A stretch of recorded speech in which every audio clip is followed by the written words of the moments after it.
ಸಣ್ಣ ಸಣ್ಣ ಹಳ್ಳಿಗಳಲ್ಲಿ ಒಂದೊಂದು ಶಾಲೆ ಇರಬೇಕು ಅನ್ನೋದು ಮಿನಿಮಮ್ ಬೇಡಿಕೆ. ಅದು ಯಾವುದಾದ್ರೂ ಜವಾಬ್ದಾರಿ ಸರ್ಕಾರ ಇದ್ದರೆ ಶಾಲೆ ಇಲ್ಲದ ಹಳ್ಳಿಯೇ ಇಲ್ಲದಂತೆ ನೋಡ್ಕೋಬೇಕು. ಅಂಥದ್ರಲ್ಲಿ ಇರೋ ಶಾಲೆಗಳನ್ನು ಮುಚ್ತಾ ಇದ್ದೀವಿ ಅಂತಂದರೆ ಅದು ಬೇಜವಾಬ್ದಾರಿ ಸರ್ಕಾರ, ಜವಾಬ್ದಾರಿ ಸರ್ಕಾರ ಅಲ್ಲ. ಯಾಕೆ ಅಂತಂದರೆ ಒಂದು ಶಾಲೆ ಅಂತಂದರೆ ಇಡೀ ಹಳ್ಳಿಯ ಜೀವ ಕೇಂದ್ರ. ನಾನೊಂದು ಕಡೆ ಹೇಳಿದ್ದೀನಿ, ಶಾಲೆ ಇಲ್ಲದ ಹಳ್ಳಿ ಅಂದರೆ ದೇವರಿಲ್ಲದ ಗುಡಿ ಇದ್ದಾಗ. ಒಂದು ದೇವಸ್ಥಾನ ಅಂದರೆ ಗುಡಿ ದೇವರಿರ್ಬೇಕು. ಒಂದು ಹಳ್ಳಿನಲ್ಲಿ ಶಾಲೆ ಇಲ್ಲ ಅಂತಂದರೆ ಆ ಶಾಲೆಯ ಒಂದು ಸಾಂಸ್ಕೃತಿಕ ಕೇಂದ್ರವನ್ನೇ ಕಿತ್ತಾಕ್ತಂತೆ ಆಗುತ್ತೆ. ಯಾಕೆಂದರೆ ಹಳ್ಳಿಗಳಲ್ಲಿ ಶಾಲೆಗಳು ಒಟ್ಟಾರೆ ನಮ್ಮ ಸಂಸ್ಕೃತಿಯ ಒಂದು ಕೇಂದ್ರವಾಗಿ ಕೆಲಸ ಮಾಡ್ತವೆ. ಅಲ್ಲಿನ ಅಧ್ಯಾಪಕರು ಅಷ್ಟೇ.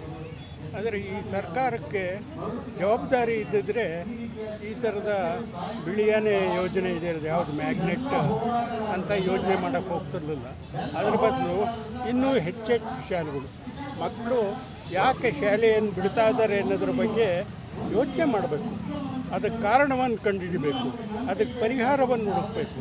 ಅದನ್ನು ಬಿಟ್ಬಿಟ್ಟು ಶಾಲೆನೇ ಕ್ಲೋಸ್ ಮಾಡೋದು ಅಂದರೆ ನೆಗಡಿ ಆಯಿತು ಅಂತ ಮೂಗು ಕತ್ತರಿಸೋ ಇದನ್ನು ಖಾಸಗಿ ಶಾಲೆಗಳ ಒಂದು ಲಾಭಿಗೆ ಮಣಿತಾ ಇದ್ದಾರೆ ಅನ್ಸುತ್ತಾ? ಸರ್, ಅದರಲ್ಲಿ ಏನೂ ಅನುಮಾನ ಇಲ್ಲ.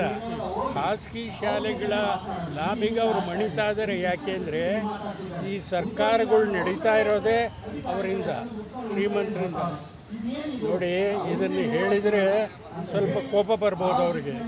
ಗೌರ್ಮೆಂಟ್ನಾಗ ಎಷ್ಟು ಜನ ಶಿಕ್ಷಣವನ್ನೇ ಉದ್ಯಮವನ್ನಾಗಿ ಮಾಡ್ಕೊಂಡಿರೋರು ಇದ್ದಾರೆ, ಯೋಚನೆ ಮಾಡಿ. ಕ್ಯಾಬಿನೆಟ್ನ ಸೀನಿಯರ್ ಮಿನಿಸ್ಟರ್ಸೇ ಶಿಕ್ಷಣದ ಉದ್ಯಮಪತಿಗಳು. ಅವ್ರಿಗೆ ಬೇಕಾಗಿರೋದು ಖಾಸಗಿ ಶಿಕ್ಷಣ, ಖಾಸಗಿ ಆರೋಗ್ಯ ಮತ್ತು ಶಿಕ್ಷಣವನ್ನು ಸರ್ಕಾರದ ಕೈಯಿಂದ ಕಿತ್ಕೊಂಡು ಶ್ರೀಮಂತರಿಗೆ ಲಾಭ ಮಾಡಿಕೊಡ್ಬೇಕು.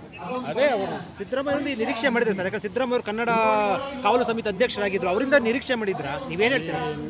ಏನು ಮಾಡೋದು ಹೇಳಿ ನಮಗೆ? ಅವರು ಸ್ವತಃ ಬಡತನದಲ್ಲಿ ಬಂದವರು, ಈ ಅನುಭವವನ್ನೆಲ್ಲ ಪಡೆದವರು. ಆದರೆ ಅವರು ಒಂದು ರೀತಿಯಲ್ಲಿ ಹೆಲ್ಪ್ಲೆಸ್, ಅಸಹಾಯಕರಾಗಿದ್ದಾರೆ ಅನಿಸುತ್ತೆ.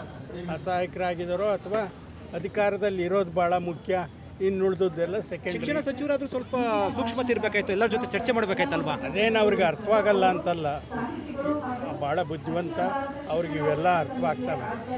ಅವರು ಒಂದು ರೀತಿಯಲ್ಲಿ ಅಸಹಾಯಕರಾಗಿದ್ದಾರೆ. ಯಾಕೆಂದರೆ ಇಡೀ ವ್ಯವಸ್ಥೆಯನ್ನು ಕಂಟ್ರೋಲ್ ಮಾಡ್ತಾ ಇರೋ ಶಕ್ತಿಗಳು ಭಾಳ ಪ್ರಬಲವಾಗಿದ್ದಾವೆ.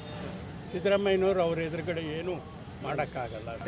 ಕಡಿಮೆ ಇರುವಂಥ ಜನಸಂಖ್ಯೆ ಇರುವಂಥ ಹಿನ್ನೆಲೆಯಲ್ಲಿ ಅದನ್ನು ಮರ್ಜ್ ಮಾಡ್ತಾ ಇದ್ದೀವಿ ಅಂತೇಳಿ ಸಮರ್ಥನೆ ಸರಿ ಅನಿಸುತ್ತಾ? ಕಡಿಮೆ ಹಾಜರಾತಿ ಇರುವಂಥದ್ದು. ಪ್ರಜಾಪ್ರಭುತ್ವ ಅನ್ನೋದು ಭಾಳ ಅದ್ಭುತವಾದ ವ್ಯವಸ್ಥೆ ಏನಲ್ಲ.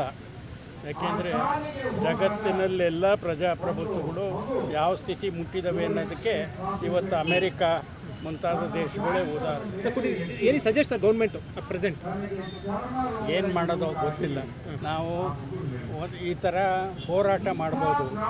ಭಾಳ ದುಃಖದ ವಿಚಾರ ಏನು ಅಂದರೆ ಈ ಹೋರಾಟದಿಂದ ಜಯ ಸಿಗುತ್ತೆ ಅನ್ನೋ ನಂಬಿಕೆ ನನಗಿಲ್ಲ.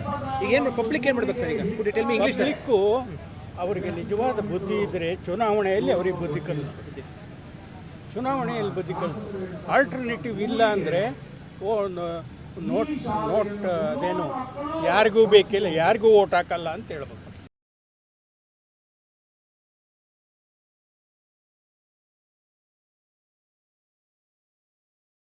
ಹೆಚ್ಚಿನ ಸುದ್ದಿ ಅಪ್ಡೇಟ್ಗೆ ಈಗಲೇ ದ ಫೆಡರಲ್ ಕರ್ನಾಟಕ ಯೂಟ್ಯೂಬ್ ಪೇಜನ್ನು ಸಬ್ಸ್ಕ್ರೈಬ್ ಮಾಡಿ.